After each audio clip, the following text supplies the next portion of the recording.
Olá, viva! O meu nome é Susana Martins e hoje venho falar-vos um pouco da falta de voz da juventude.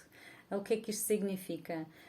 Muito provavelmente todos vocês que têm filhos ou que convivem com miúdos jovens, pequenos, sobretudo quando já estão no quinto, sexto ano e por aí fora, sentimos que as crianças têm cada vez menos voz. Existem, aliás, alguns programas que estão a ser desenvolvidos para combater muito essa situação.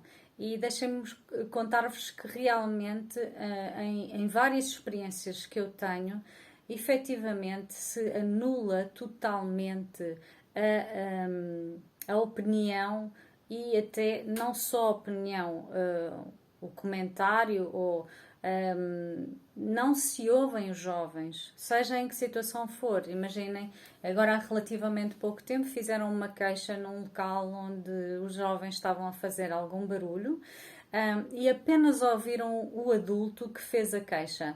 Ninguém foi ter com os jovens e ninguém quis saber exatamente o que se tinha passado ou verificar se aquilo que tinham realmente contado tinha sido exatamente aquilo que tinha acontecido. Mas isto acontece inúmeras vezes, mesmo nas escolas. Nós, como pais, sentimos muitas vezes que, e as crianças mais ainda, que não vale a pena fazer nada, não vale a pena dizer nada, porque não os vão ouvir. E eu gostava muito que esta situação fosse aqui alvo de um pensamento. Não é? O que é que nós queremos que os nossos jovens sejam?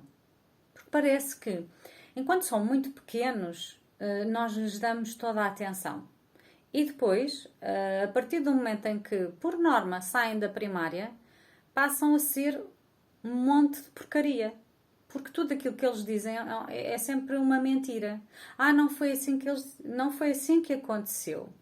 E como à volta deles existem muitos adultos, os adultos veem a sua interpretação. Muitas vezes não significa que alguém esteja errado. Porque vamos ver uma coisa. A interpretação de uma criança que tem 10 anos, ou que tem 8, seja o que for, ou mesmo que tenha 16, porque enquanto nós estamos a adolescer, ainda não estamos adultos. Ok? E é por isso mesmo que existem várias fases. E às vezes é engraçado como parece que tanto professores como até alguns pais parece que gostavam muito que os filhos já nascessem de pastinha na mão e com um fatinho vestido. E que já fossem totalmente responsáveis por tudo aquilo que devem fazer, não é? É incrível como muitas vezes eu ouço pessoas dizer assim: não, mas ele já tem que saber isso, não, mas já tem que saber dizer, ou já tem que saber fazer aquilo. E a pergunta é: mas tem que fazer porquê? Tem que saber?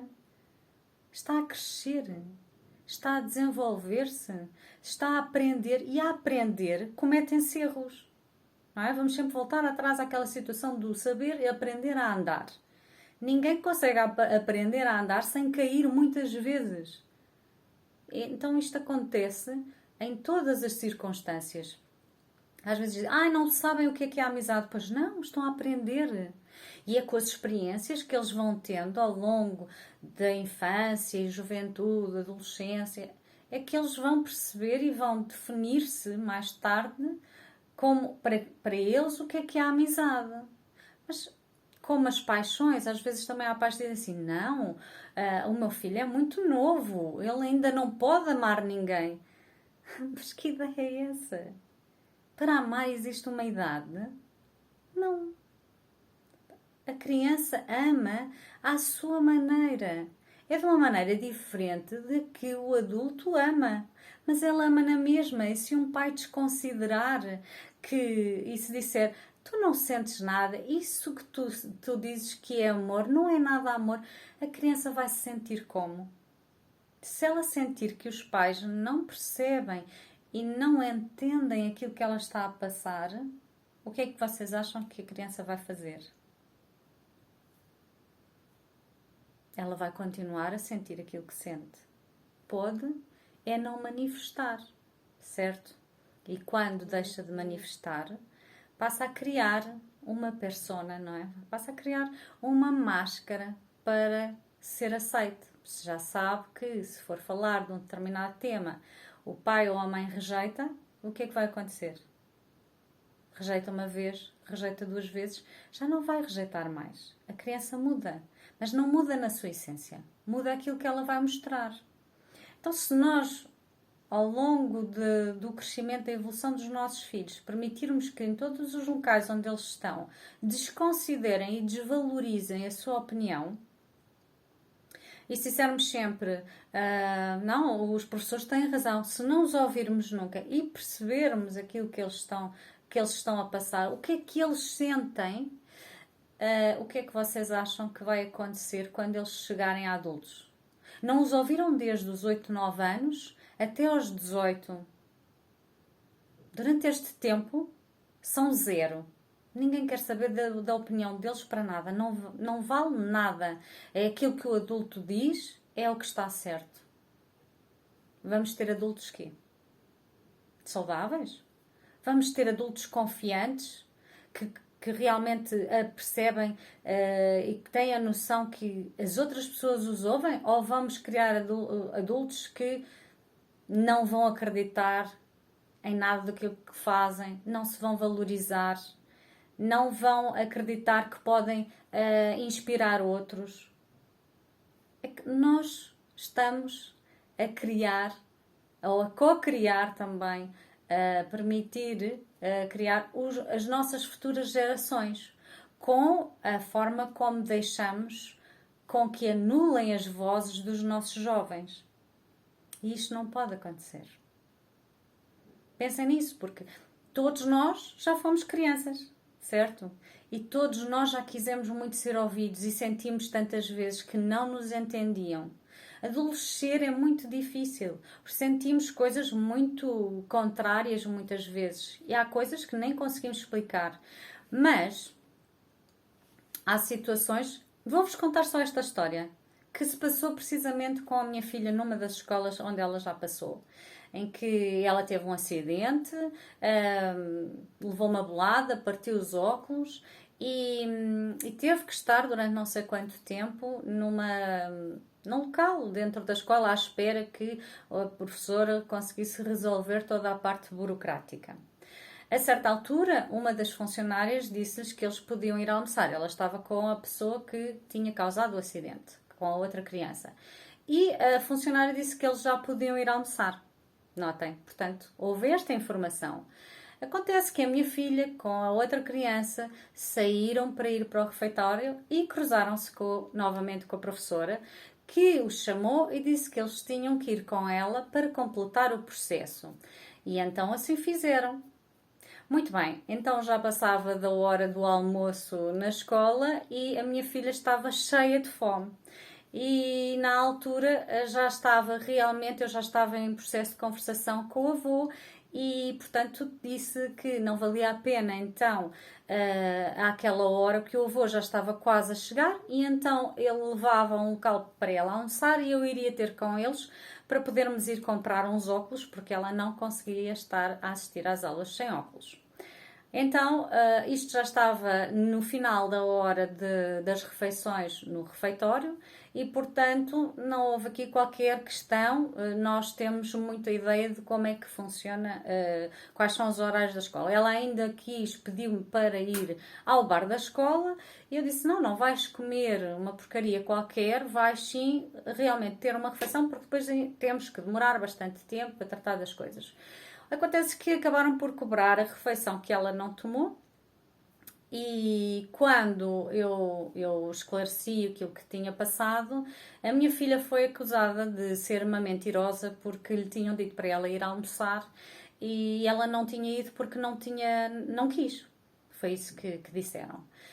E foi dito não só pela sua diretora de turma, como também foi dito pela coordenadora, sem que ninguém tivesse chegado ao pé dela e lhe tivesse perguntado o que é que se tinha passado.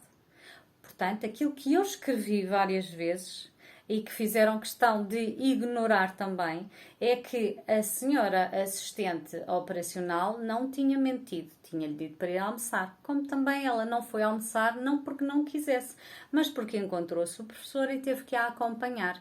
E quando todo o processo terminou, já tinha terminado a hora da refeição no refeitório.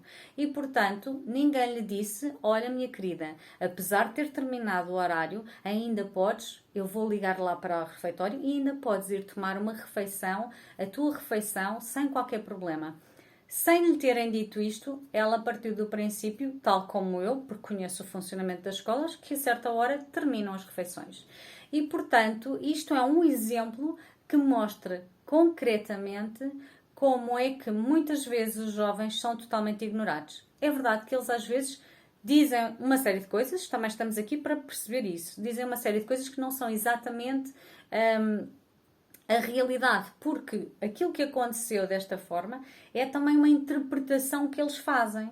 Da mesma maneira que quando nós passamos por determinadas experiências, também é uma interpretação que nós fazemos. Mas nós temos um determinado nível de maturidade e relacionamos os factos de uma forma. E as crianças não têm, primeiro, a mesma capacidade de relacionamento temporal, nem têm a mesma interpretação, até porque elas não estão a dar a mesma atenção do que por norma um adulto dá.